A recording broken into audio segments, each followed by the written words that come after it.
Hello दोस्तों, मेरा नाम अभय चक्रवर्ती है और एक बार फिर मैं अपने यूट्यूब चैनल एग्ज़ाम सेंटर पे आपका स्वागत करता हूँ। आज हम प्राचीन इतिहास को पढ़ने वाले हैं, जिसमें हमने इसके पहले बौद्ध धर्म, जैन धर्म की क्लास को हमने एंड कर दिया है और आज हम चैप्टर 8 महाजनपदों का उदय पढ़ेंगे।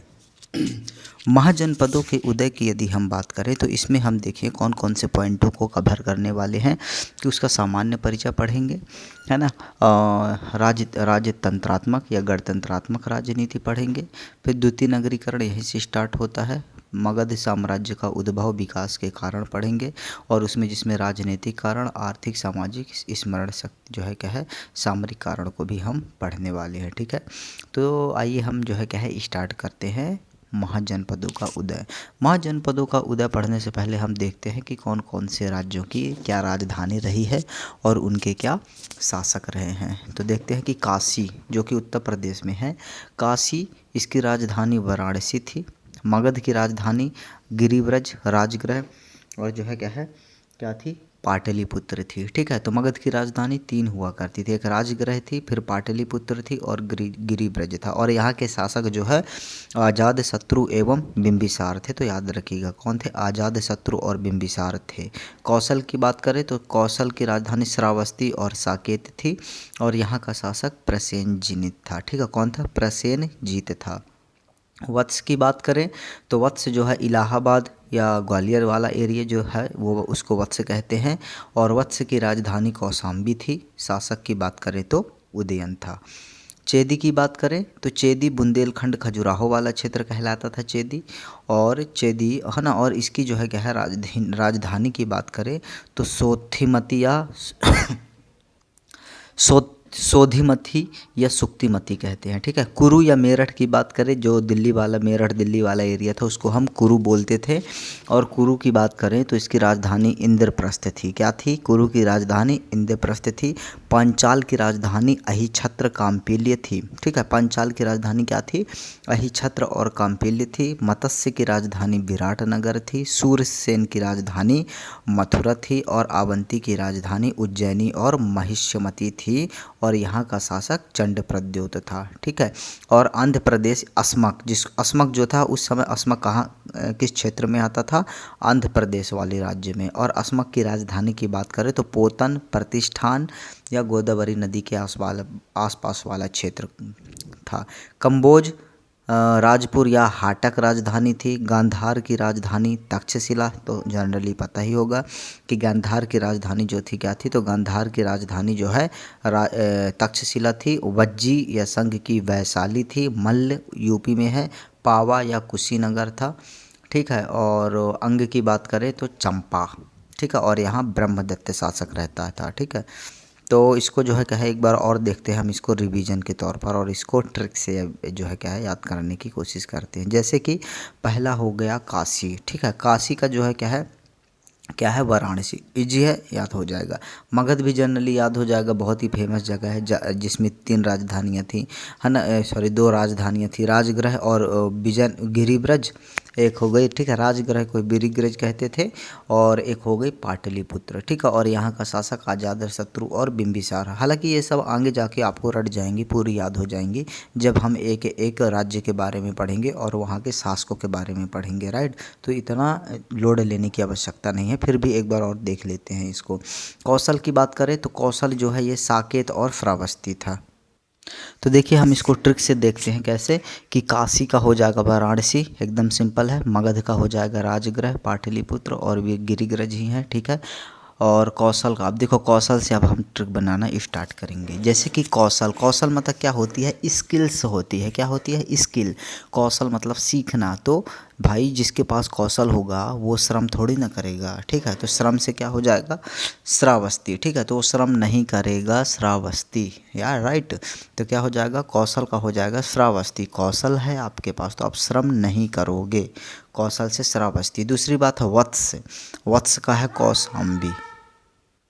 वत्स की बात करें तो वत्स का कौशाम्बी, इसको याद करने का तरीका क्या है? तो वत्स देखिए, रामायण काल में आपने देखा होगा कि जो गुरुदेव थे, जो गुरु रहा करते थे, अपने शिष्यों को क्या बोला करते थे? वत्स।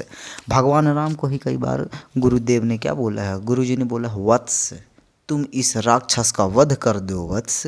तो वत्स, अब वो वत्स कैसे बना भाई? जब गुरुदेव जो है, गुरु अपने शिष्य को क्या देंगे? कौशल देंगे, उसमें भी स्किल्स देंगे, राइट। तो वत्स का क्या हो जाएगा? स्किल्स, कौशल देंगे, कौशाम्बी, ठीक है। तो वत्स का हो जाएगा कौशाम्बी, राइट, है ना। क्या हो जाएगा? वत्स का हो जाएगा कौशाम्बी। क्यों? कि वत्स जो थे स्टूडेंट थे और उनके पास कौशल दिया करते थे। कौन स्किल से देते थे? गुरुदेव जी देते थे। तो वत्स से हो जाएगा कौशाम्बी, राइट। चेदी की बात करें तो देखो, चेदी से याद रखो छेदी। क्या छेद दिया भाई साहब? तो सुई और सेंध लगा के सुई जो है क्या है? छेद दिया। क्या? सेंध लगा के सुई छेद दिया। तो छेदी, छेद से हो गया छेदी, और सुई से हो जाएगा सुक्तिमती, और सेंध लगा कर हो जाएगा, सेंध से हो जाएगा सोधिमती, ठीक है। तो चेदी का हो जाएगा सुक्तिमती और सोधिमती, है ना। सेंध लगाकर सुई को छेद दिया। फिर कुरु का हो जाएगा इंद्रप्रस्थ। ये इसको जो है क्या है, आप याद रखेंगे नॉर्मली ही। कुरु का क्या हो जाएगा? कुरु का हो जाएगा जो है क्या है? इंद्रप्रस्थ। नेक्स्ट है पांचाल। पंचाल की बात करें तो पंचाल से याद रख लेना पंचाली, ठीक है। और पांचाली कौन थी भाई साहब? तो 5 पांडवों की माँ थी, ठीक है। और जब पांचाली ने 5 पांडवों का को जो है क्या है जन्म दिया था, तो इन्होंने क्या किया था? पूरे पृथ्वी पर कंपन ला दिया था। तो कंपन से क्या याद रखोगे? कामपिल्य, ठीक है। क्या याद रखोगे? कंपन से याद रखोगे कामपिल्य, और पंचाल से याद रखोगे पांचाली, ठीक है। तो पंचाल का कामपिल्य या अहिछत्र हो गया, ठीक है। वहीं नेक्स्ट बात करते हैं मत्स्य की। तो मत्स्य जो था राजस्थान में था, है ना। विराट नगर राजधानी थी, ठीक है। मत्स्य का क्या था? विराट नगर था। मत्स्य से आप याद रख लें, चूँकि संस्कृत नाम मत्स्य और हिंदी में मछली था, ठीक है। तो एक बहुत बड़ी विराट मछली को देखा आपने। क्या? विराट मछली को देखा। तो मत्स्य से मत्स्य हो गया, और विराट से हो गया विराट नगर। फिर इसके बाद नेक्स्ट आता है सूरसेन। सूरसेन की राजधानी मथुरा थी, और सूरसेन से हम इसको कैसे ट्रिक से याद करेंगे? देखो, सूरसेन से हो जाएगा, सुर से हो जाएगा सुर। सुर मतलब आवाज़, जो सिंगर लोग गाते हैं ना, वो सुर बोलते हैं। कितना अच्छा सुर है, लेकिन इसका जो है बहुत गंदा सुर था भाई साहब। तो एक व्यक्ति दूसरे से क्या बोल रहा है कि भाई तुम्हारा सुर बहुत ही गंदा है, प्लीज़ यार मत गाओ, मेरा माथा गर्म हो रहा है। क्या? सुर अच्छा नहीं है, माथा गर्म हो रहा है, प्लीज़ मत गाओ। तो माथा से हो जाएगा मथुरा, और सुर से हो जाएगा सूरसेन, ठीक है। तो सूरसेन की राजधानी मथुरा थी, राइट। अवंती की बहुत ही सरल है, उज्जैनी और महिष्यमती है। चंड प्रद्योत इसके राजा थे। अस्मक की बात करें, अस्मक जो है आंध्र प्रदेश वाला एरिया था, है ना। और कौन सा था? आंध्र प्रदेश वाला एरिया था। और अस्मक की राजधानी जो थी प्रतिष्ठान या पोतन थी। क्या थी? प्रतिष्ठान या पोतन थी, ठीक है। फिर दूसरा क्या है? अस्मक के बाद जो है क्या है? अस्मक के बाद है कम्बोज। कम्बोज, अब देखो कम्बोज का राजधानी राजपुर या हाटक थी। तो देखो, बाजार का आप लोग पर्यायवाची शब्द जानते होंगे, हाट भी बोलते हैं, ठीक है। बाजार को हाट भी बोलते हैं, ठीक है। तो देखो ट्रिक से कैसे याद करेंगे अपन। कम्बोज, कम्बोज मतलब क्या होता है? कम्बोज, ठीक है। कम्बोज को याद रखेंगे, कम बोझ भाई, कम बोझ रख, मुझे हाट तक जाना है, मुझे बाजार तक जाना है। क्या? भाई कम बोझ रख, मेरे को हाट तक जाना है, बाजार तक जाना है। तो कम बोझ से कम बोझ, हाट से हाटक, राइट। तो कम बोझ का हो जाएगा हाटक। गांधार का हो जाएगा तक्षशिला, राइट। क्या हो जाएगा? गांधार का हो जाएगा तक्षशिला। इसको ऐसे ही याद रखिएगा। वज्जी, देखो वा से वज्जी, वा से वैशाली, अभी तक इसमें कैसे किसी में भी नहीं आया, ठीक है। वा से वज्जी, वा से वैशाली। मल्ल, यूपी की बात करें तो पावा, ठीक है। और अंग की बात करें तो चंपा। अब अंग को कैसे याद करेंगे? अंग को कि आंगन में चंपा नाचे। क्या? आंगन में चंपा नाचे। तो अंग से हो जाएगा चंपा। ब्रह्मदत्त शासक थी, ठीक है। अब आते हैं, कहानी स्टार्ट होती है अब कि मगध राज्य के शासक बिंबिसार ने आवंती राज्य के शासक चंड प्रद्योत के पीलिया इलाज के लिए जीवक को आवंतिका पहुंचाया था। जीवक भारत का प्रथम आयुर्वेदाचार्य था। तो जीवक कौन था भाई साहब?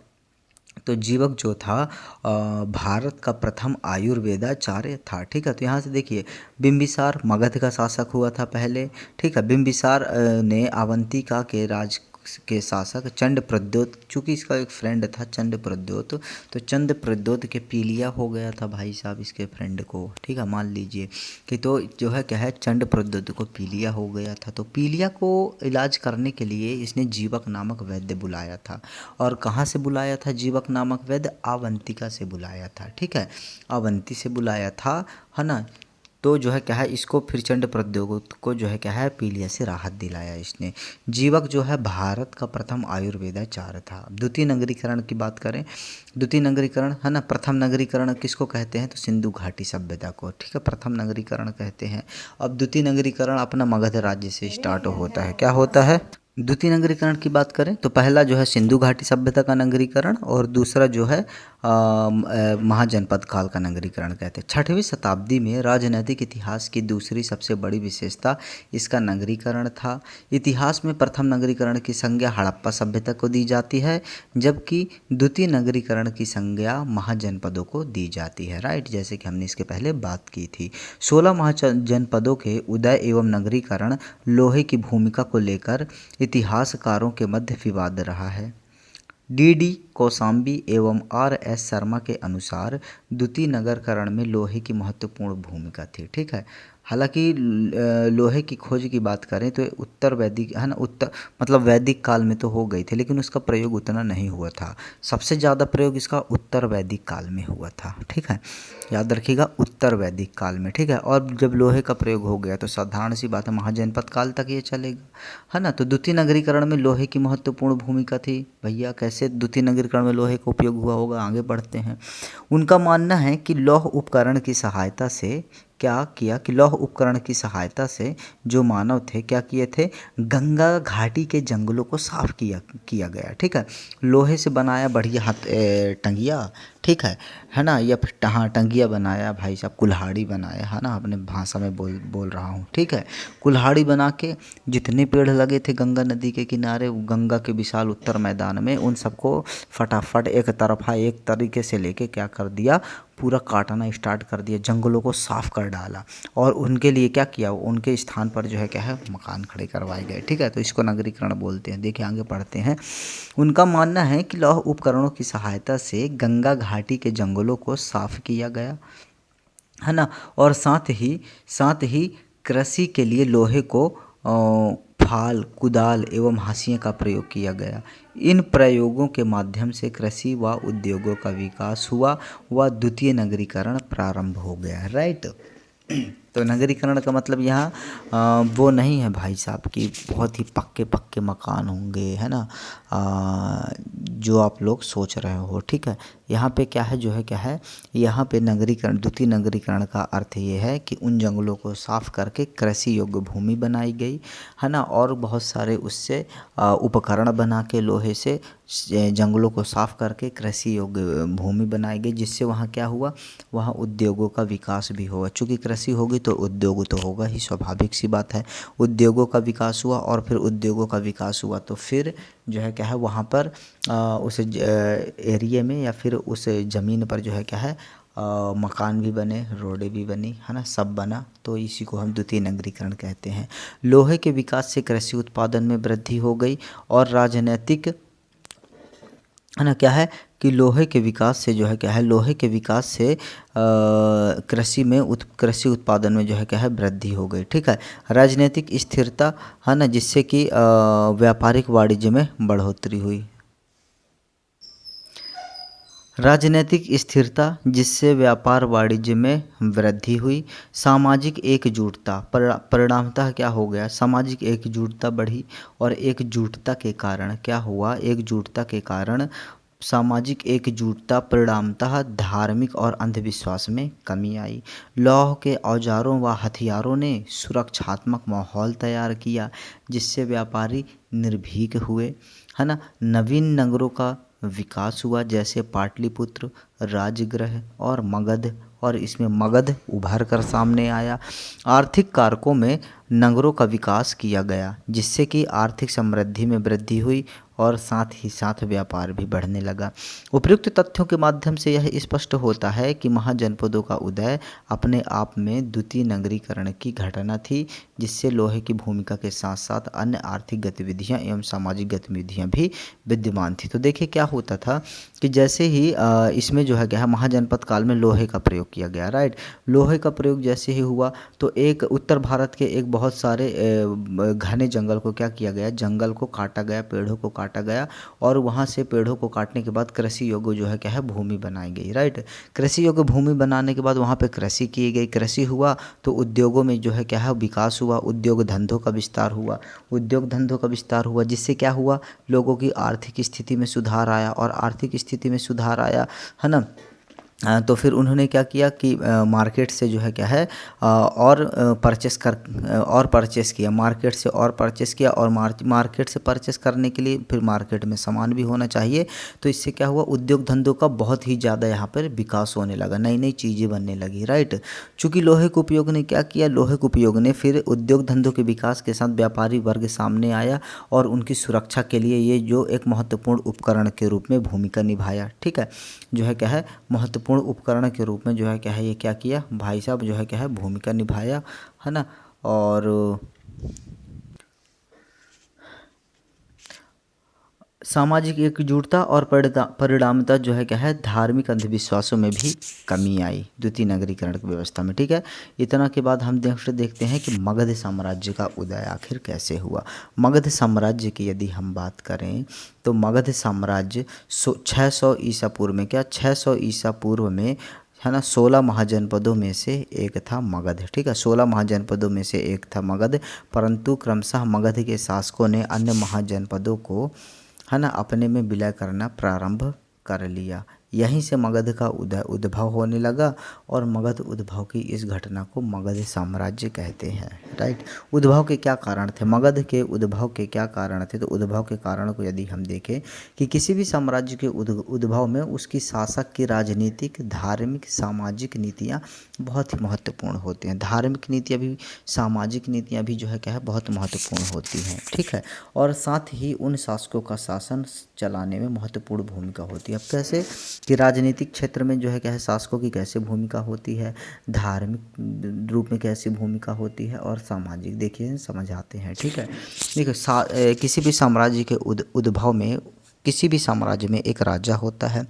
राजा राजनीतिक रूप से क्या होना चाहिए, स्ट्रांग होना चाहिए कि वह अपने पड़ोसी देशों से, पड़ोसी राज्यों से किस प्रकार के संबंध रखता है, मैत्रीपूर्ण संबंध रखता है या शत्रुतापूर्ण संबंध रखता है, ठीक है।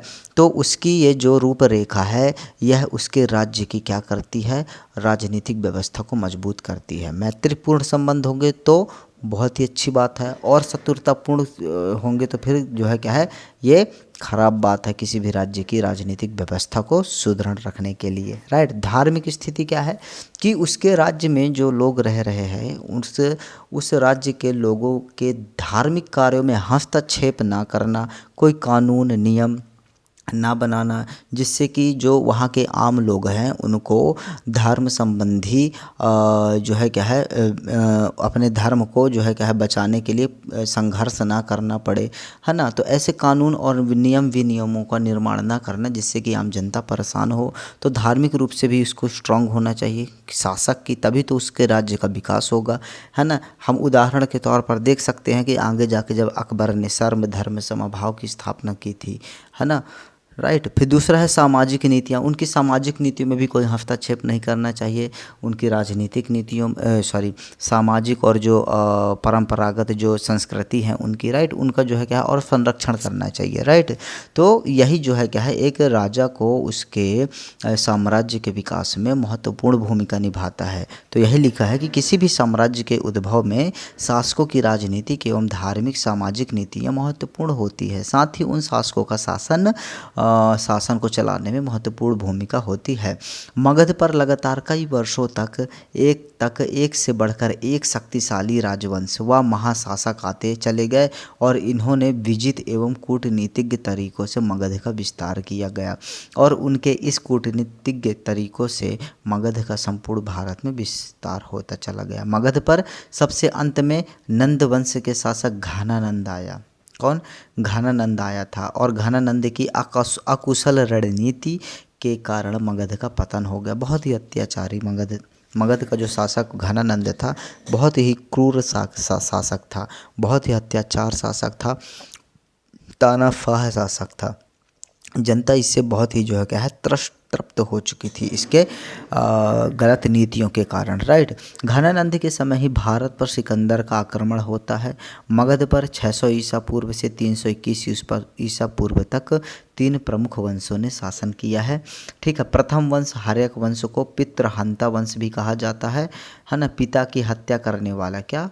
पिता की हत्या करने वाले को पितृहंस कहा जाता है। आगे पढ़ेंगे किसको कहते थे। ठीक है। वंश भी कहा जाता है। तो जो पितृहंता वंश किस वंश को कहा जाता है? तो पितृहंता वंश की बात करें तो हर्यक वंश को कहा जाता है। मगध पर बैठने वाले वंश की बात करते हैं तो 3 वंश थे। ठीक है। एक था हर्यक वंश। कौन था? एक हर्यक वंश था। ठीक है। एक शिशुनाग वंश था और एक नंद वंश था। ठीक है। एक जो है क्या है नंद वंश था। पहला है हर्यक वंश। 544 से 412 ईसा पूर्व में बिंबिसार पहला शासक होता है। फिर इसके बाद आजाद शत्रु आता है और आजाद शत्रु के बाद उदयन आता है। ठीक है। बिंबिसार अंग विजय किया, वैवाहिक संबंधों के माध्यम से राज्य का विस्तार किया। आजाद शत्रु काशी और कौशल वज्जी संघ विजय किया और वैवाहिक संबंध। पाटलिपुत्र को राजधानी उदयन ने बनाया। शिशुनाग वंश की बात करते हैं तो अंतिम शासक नंदीवर्धन था और इसने जो है क्या है अवंती पर विजय किया था और इसके समयकाल 412 से 344 ईसा पूर्व था। नंद वंश की बात करें तो 344 से 321 ईस्वी ईसा पूर्व था, है ना। महापद्मानंद इसने 10 शासकों को हराया था। इसे दूसरा परशुराम भी कहा जाता है। तो दूसरा परशुराम किसे कहा जाता है? तो महापद्मानंद को जो है क्या है कहा जाता है। इसका पुत्र घानानंद हुआ अंतिम नंद वंश और मगध का शासक था। अब देखिए। ठीक है। बृहदत्त वंश। ठीक है। बृहदत्त वंश की यदि हम बात करें तो मगध के सबसे प्राचीन वंश का संस्थापक जो है बृहदत्त था। ठीक है। इसकी राजधानी जो है क्या है गिरिव्रज थी। बृहदत्त वंश का अंतिम शासक निपुंजय था और उसके मंत्री ने उसकी हत्या करवाकर उसे अपने पुत्र को मगध के राज्य के सिंहासन पर बैठाया।